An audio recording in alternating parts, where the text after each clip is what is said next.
जैसे कि हमने देखा कि Google keyword planner tool Google ads का एक हिस्सा है। हमने गूगल एड्स का अकाउंट तो बना लिया, लेकिन अब इस वीडियो में हम उस मैजिक टूल की बात करेंगे जो आपको ये जादू से बताता है कि आप कौन सा बिज़नेस शुरू कर सकते हैं और कौन से बिज़नेस में आपको ज़्यादा बेनिफिट होगा। तो आइए चलते हैं और देखते हैं कि वो कीवर्ड टूल उसमें क्या क्या है और वो कैसे कैसे चलता है। जब आप गूगल एड्स में लॉगिन कर लेंगे तो आपको ये स्क्रीन दोबारा नज़र आएगी। इस स्क्रीन के ऊपर अगर आप देखें आपको टूल्स की ऑप्शन मिलेगी। जब आप टूल्स पे क्लिक करेंगे तो आपको काफ़ी कॉलम्स मिलेंगे उसके अंदर। उसमें पहला कॉलम है प्लानिंग का। आपने प्लानिंग के कॉलम में जो पहली ऑप्शन है वो है कीवर्ड प्लानर की, उस पर क्लिक करना है। और याद रखें कि बाकी ऑप्शंस हमसे रिलेटेड नहीं है, ये एसईओ से इनका कोई ताल्लुक नहीं है, सो आपने वो सारी चीज़ें इग्नोर करनी है। जैसे ही आप कीवर्ड प्लानर पे क्लिक करेंगे तो गूगल आपको कुछ इस तरह की ऑप्शंस दिखाएगा, जिसमें वो ये पूछेगा कि आपको क्या नए कीवर्ड्स ढूंढने हैं या आपको सर्च वॉल्यूम या फोरकास्ट करनी है अगर आप कैंपेन चलाने लगे हैं। अब चूंकि हमने कैंपेन नहीं चलानी तो हम पहली ऑप्शन सेलेक्ट करेंगे जिसमें आप जाएंगे फाइंड न्यू कीवर्ड्स। जैसे आप उस पर क्लिक करेंगे तो आपसे पूछेगा कि आपने क्या सर्च करना है। अब ये वो सर्च है जो बेसिकली आपसे बिजनेस से रिलेटेड है। आपका बिजनेस क्या है, आप उसी के बारे में कीवर्ड लिखेंगे ताकि आप ये जान सकें कि आपके बिजनेस के बारे में लोग क्या सर्च करते हैं। So for example mobile shop के लिए अगर एक बंदा मोबाइल्स बेचता है या मोबाइल की एक्सेसरीज बेचता है, उसके लिए बड़ा इंपॉर्टेंट है ये अंडरस्टैंड करना कि लोग मोबाइल फ़ोन के अगेंस्ट क्या सर्च करते हैं। तो आइए देखते हैं कि लोग पाकिस्तान में मोबाइल फ़ोन के अगेंस्ट क्या सर्च करते हैं। तो मैं यहाँ लिखूंगा मोबाइल फ़ोन्स, और जैसे मोबाइल फ़ोन लिखूंगा उसके साथ मैं इसको एंटर प्रेस कर दूंगा। अभी उसने इसको एज अ सजेशन रख लिया है। इसका मतलब ये है कि मैं मज़ीद इसमें कीवर्ड्स एंटर कर सकता हूँ, लेकिन एक आसान और अच्छी बात यह है कि आप इसको एक कीवर्ड एक वक्त में यूज़ करें। उससे आपको फ़ायदा ये होगा कि आपको ये कन्फ्यूजन नहीं होगी कि ये सर्च रिज़ल्ट किस कीवर्ड के अगेंस्ट आ रहे हैं। सो बेहतर रिजल्ट्स के लिए कोशिश करें कि एक वक्त में एक कीवर्ड सर्च करें ताकि आपका डेटा जो है वो फिल्टर्ड रहे और आपको बड़ा फोकस डेटा मिले कि जब आपने मोबाइल फ़ोन सर्च किया तो आपको क्या रिजल्ट्स मिले, और जब आप कोई दूसरा कीवर्ड सर्च करेंगे तो उसके अगेंस्ट क्या रिजल्ट मिलेंगे। अगर आप दो कीवर्ड इकट्ठे सर्च करेंगे तो हो सकता है कि आपको ये क्लैरिफाई ना हो कि कौन सा कीवर्ड किस कीवर्ड की सर्च के अगेंस्ट रिजल्ट में आया था। जैसे कि आप देख सकते हैं कि मेरे पास रिजल्ट्स में कुछ कीवर्ड्स आ गए हैं, और इस कीवर्ड प्लान विंडो के अंदर जो भी इस वक्त आपको नज़र आ रहा है, हम अंडरस्टैंड करेंगे कि ये क्या है और इसमें क्या क्या ऑप्शंस अवेलेबल हैं जो कि आप चेंज कर सकते हैं। सबसे पहली चीज़ जो देखने वाली है वो ये कि उसने लोकेशन जो है वो पाकिस्तान सेलेक्ट की है। आप टॉप लेफ्ट पे देखेंगे जो लोकेशन है वो बाय डिफ़ॉल्ट पाकिस्तान सर्च की है, क्योंकि हमारा अकाउंट पाकिस्तान का था तो उसको ये लगा कि हमने पाकिस्तान के लिए कीवर्ड सर्च किया है। लेकिन अगर आप किसी क्लाइंट के लिए या अपने लिए किसी दूसरे मुल्क में मार्केटिंग करना चाह रहे हैं या किसी दूसरे मुल्क में रैंक करना चाह रहे हैं तो आप उस मुल्क के गूगल के लिए उस मुल्क को सिलेक्ट करेंगे यहाँ पर। सो तभी आपको उस कंट्री की प्रॉपर सर्चेज मिलेंगी। तो आप ऐसा नहीं कर सकते कि मोबाइल फ़ोन सर्चेज पाकिस्तान में और मोबाइल फ़ोन सर्चेज अमेरिका में सेम हो जाएं। सो अमेरिका में जितने लोग मोबाइल फ़ोन सर्च करते हैं वो डिफरेंट है, और पाकिस्तान में जितने लोग मोबाइल फ़ोन सर्च करते हैं वो डिफरेंट डेटा है, और इन डेटा को मर्ज नहीं किया जा सकता। सो अगर आपने अपनी वेबसाइट पाकिस्तान में बनाई है तो आप पाकिस्तान में जाकर अपना कीवर्ड रिसर्च करेंगे, और अगर आपने अपनी वेबसाइट किसी और मुल्क में बनाई है या किसी और मुल्क के लिए बनाई है तो आप उस मुल्क के कंट्री के अंदर जाकर आप उधर से कीवर्ड सर्च करेंगे ताकि आपको ये डेटा उस कंट्री का मिले, ताकि आपको एग्जैक्ट पता हो कि वो उस मुल्क के लोग कितने लोग हैं जो वो पर्टिकुलर कीवर्ड सर्च कर रहे हैं। तो फिलहाल मैं इसको पाकिस्तान ही रखूँगा, जिसमें अंदाज़न मुझे ये बताता है कि पाकिस्तान में जो मेरी रीच है वो 19.5 मिलियन पाकिस्तान में रीच है। इससे अंदाज़ा ये होता है कि ये कीवर्ड पाकिस्तान में मुझे शायद 19.5 मिलियन लोगों तक पहुंचा सकता है। चूँकि हमने ऐड नहीं चलाना तो इस बात को भी हम इग्नोर करेंगे और हम आगे चलते हैं। दूसरी ऑप्शन है लैंग्वेजेस की। लैंग्वेजेस में हमने बाय डिफ़ॉल्ट इंग्लिश सेलेक्ट की है। अगर आप किसी और लैंग्वेज में वेबसाइट बना रहे हैं तो आप वो लैंग्वेज भी चेंज कर सकते हैं, जिसमें काफ़ी ज़्यादा लैंग्वेज अवेलेबल हैं और इसमें उर्दू भी अवेलेबल है। तो याद रखिएगा जिस लैंग्वेज को आप सेलेक्ट करेंगे सर्चेस उसी लैंग्वेज में ही ढूंढी जाएंगी। सो आप ऐसा नहीं कर सकते कि आप मोबाइल फ़ोन इंग्लिश में लिख रहे हैं और आप लैंग्वेज उर्दू में रख रहे हैं। तो उर्दू में अगर आप लैंग्वेज रखेंगे तो आप टाइप भी उर्दू में ही करेंगे। تو فی الحال ہم اس کو انگلش میں ہی رہنے دیں گے. اور تیسری آپشن ہے سرچ نیٹ ورکس کی. سرچ نیٹ ورکس پہ اگر آپ کلک کریں گے تو بائی ڈیفالٹ گوگل اپنے ہی نیٹ ورک سے یعنی کہ اپنے گوگل کے پلیٹ فارم سے آپ کو ریزلٹس دے گا.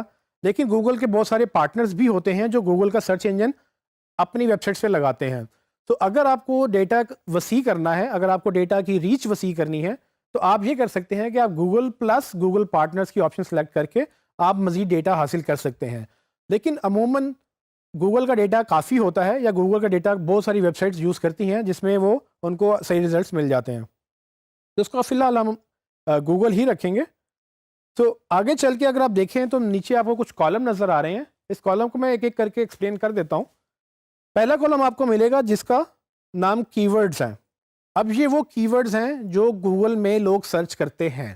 تو اس کو آپ سرچ کیوریز کہہ لیں, کی ورڈز کہہ لیں, یا وہ ورڈز کہہ لیں جیسے کہ ہم نے پہلے ذکر کیا تھا جو لوگ ٹائپ کرتے ہیں کچھ بھی ڈھونڈنے کے لیے. یہ وہ کی ورڈز ہیں جو آپ کو انڈرسٹینڈ کرنے ہیں کہ لوگ کیا ٹائپ کرتے ہیں. اور یہ وہ خزانہ ہے جس کی ہم نے پہلے بات کی تھی کہ گوگل آپ کو پہلے سے بتا دیتا ہے کہ آپ کے کی ورڈز کی کتنی ڈیمانڈ ہے یا آپ کی پروڈکٹس کی کتنی ڈیمانڈ ہے. یہ ڈیٹا آپ کے لیے بہت ویلیوبل ہے, یعنی کہ آپ اگر بزنس رن کر رہے ہیں تو بھی, اور اگر آپ ایز اے مارکیٹر کسی بزنس کو ہیلپ کر رہے ہیں تو بھی آپ کے لیے ڈیٹا بہت ویلیوبل ہے. پہلا کالم تو کی ورڈز کا ہوا. سیکنڈ کالم ہے average monthly searches. Average monthly searches کا مطلب یہ ہے کہ گوگل آپ کو یہ بتا رہا ہے کہ ایوریج کتنی ہے اس پرٹیکولر کی ورڈ کی منتھلی سرچز پہ. ابھی ایوریج سرچ کرنے کے لیے ہمیں یہ بھی دیکھنا ہے کہ ہم نے ٹائم لائن کتنی رکھی ہے اس کی. اگر آپ ٹاپ رائٹ پہ دیکھیں گے تو آپ کو گوگل کی ٹائم لائن مل رہی ہوگی کہ آپ نے جو ڈیٹا سرچ کیا ہے وہ کتنی دیر کا ہے. تو فی الحال بائی ڈیفالٹ اس کو ہم نے 12 مہینے سلیکٹ کیا ہوا ہے. سو اس کا مطلب یہ ہوا کہ موبائل فون جو کہ ہمارا پہلا کی ورڈ ہے وہ پچھلے 12 مہینوں میں اوسطاً ہر مہینے 10,000 سے 1,00,000 دفعہ سرچ ہو رہا ہے. تو اسی طرح سے اگر آپ نیچے والا کی ورڈ دیکھیں تو سیل فون پچھلے 12 مہینوں میں آن ایوریج پر منتھ 1,000 سے 10,000 دفعہ سرچ ہو رہا ہے. تو یہ سرچز ہیں, یہ وہ سرچز ہیں کہ کتنی دفعہ لوگ سرچ کرتے ہیں. اب یہ سرچز ڈیٹا گوگل کی ڈیٹا بیس سے آتا ہے, اور گوگل کبھی بھی آپ کو اسپیسیفک سرچز نہیں بتاتا کہ کتنی دفعہ یہ سرچ ہوا. گوگل آپ کو رینج دیتا ہے, جس طرح سے یہاں پر آپ کو مل رہی ہے کہ 1,000 سے 10,000 یا 10,000 سے 1,00,000. یہ وہ رینج ہے جس کی وجہ سے گوگل اپنے ڈیٹا کو سیکیور کرنا چاہتا ہے تاکہ کوئی اور اس کا ڈیٹا چوری نہ کرے.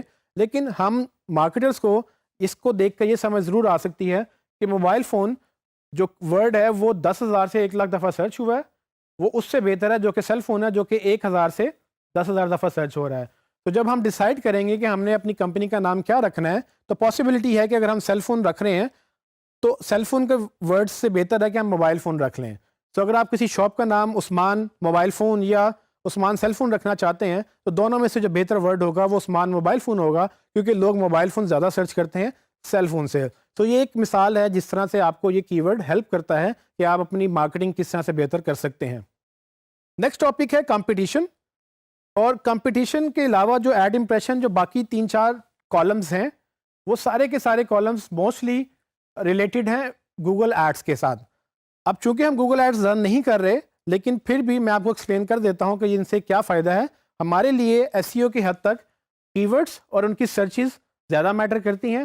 اس کے بعد جو ڈیٹا ہے وہ ان لوگوں کے لیے میٹر کرتا ہے جو گوگل پہ ایڈز رن کرنا چاہتے ہیں. سو کمپٹیشن کا کالم آپ کو یہ بتاتا ہے کہ اس ایک پرٹیکولر کی ورڈ کے اوپر کتنے لوگ ایڈ رن کر رہے ہیں.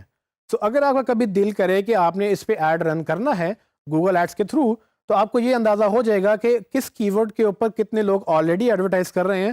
اور اس سے یہ بھی پتہ چل جاتا ہے کہ مے بی پاسبلٹی ہے, کیونکہ اگر زیادہ لوگ اس کے اوپر ایڈ رن کر رہے ہیں تو ہو سکتا ہے آپ کو اس کے زیادہ پیسے دینے پڑیں, یا ہو سکتا ہے کہ آپ کو جگہ اوپر نہ ملے, اور اگر اوپر جگہ لینی ہے تو آپ کو ایڈ بہترین ہونا چاہیے تاکہ آپ دوسرے ایڈ سے اوپر آ سکیں. اور اس سے یہ بھی اندازہ ہو سکتا ہے کہ مے بی باقی لوگوں کو یہ پتہ ہے کہ اس کی ورڈ کے اوپر کوئی سیل نہیں ہوتی, یا جو یہ ورڈ سرچ کرتے ہیں وہ الٹیمیٹلی بائی نہیں کرتے ہیں ویب سائٹ سے, تو وہ ڈیٹا اس پر وہ ایڈ چلانا پسند نہیں کرتے ہیں. سو آپ کو بھی اس سے اندازہ ہو سکتا ہے کہ اس پہ ایڈ چلانا چاہیے یا نہیں چلانا چاہیے. اینی ویز آگے موو کرتے ہیں ایڈ امپریشن شیئر. یہ گوگل کا ایک اور میٹرک ہے کہ وہ یہ بتاتا ہے کہ کس کی ورڈ پہ آپ کو کتنا امپریشن مل سکتا ہے ایڈ کے اوپر. لیکن چونکہ ابھی فی الحال یہ بلینک آ رہا ہے, یہ ہم نے ابھی کیمپین ڈیزائن نہیں کی ہے, اسی لیے یہ بلینک ڈیٹا دکھا رہا ہے. آپ نے اس کو اگنور کرنا ہے, لیکن آپ کو یہ پتہ ہونا چاہیے کہ یہ کیا کرتا ہے. इसके बाद जो आखिरी दो कॉलम्स हैं वो बिड के हैं। गूगल आपको कम से कम और ज़्यादा से ज़्यादा बिड्स बताता है कि आपको अगर ऐड रन करना है किसी भी एक कीवर्ड के ऊपर तो आप कम से कम कितने पैसे देंगे या आपको ज़्यादा से ज़्यादा कितने पैसे देने पड़ सकते हैं। सो ये बिडिंग का जो प्रोसेस है, जो बोली का प्रोसेस कहलाता है, ये बोली लगती है एड्स के ऊपर और गूगल ये डिसाइड करता है कि कौन ज़्यादा अच्छा ऐड चला रहा है और कौन ज़्यादा पैसे देने पे रजामंद है और उसको कितने ऊपर दिखाना है। सो ये बड़ी कॉम्प्लेक्स किस्म की बिडिंग है, लेकिन ये यूज़र को कम से कम इस कदर एजुकेट कर देती है कि आपको अगर इस पे ऐड रन करना है आपको कम से कम कितने पैसे देने पड़ेंगे और आप ज़्यादा से ज़्यादा कितने पैसे दे सकेंगे इसके लिए। ये गूगल एजुकेट करता है ताकि आपको ये समझ आ जाए कि अगर आपने ऐड कैंपेन रन करनी है तो वो कितने पैसे आपको देने पड़ेंगे। लेकिन हमें इन सब चीज़ों से ताल्लुक़ नहीं है क्योंकि हमारा एसईओ से कंसर्न है और एसईओ के लिए हमें पहले दो कॉलम चाहिए जिसमें पहला कॉलम कीवर्ड्स का है और दूसरा कॉलम सर्चेस का है। तो हम इन दो कॉलम्स के ऊपर इस डेटा को यूज़ करते हुए हम डिसाइड करेंगे कि कितने लोग हैं वो कौन सा कीवर्ड सर्च कर रहे हैं और हमें उस कीवर्ड को कैसे यूटिलाइज करना है अपने बिजनेस के लिए या अपने क्लाइंट के बिजनेस के लिए।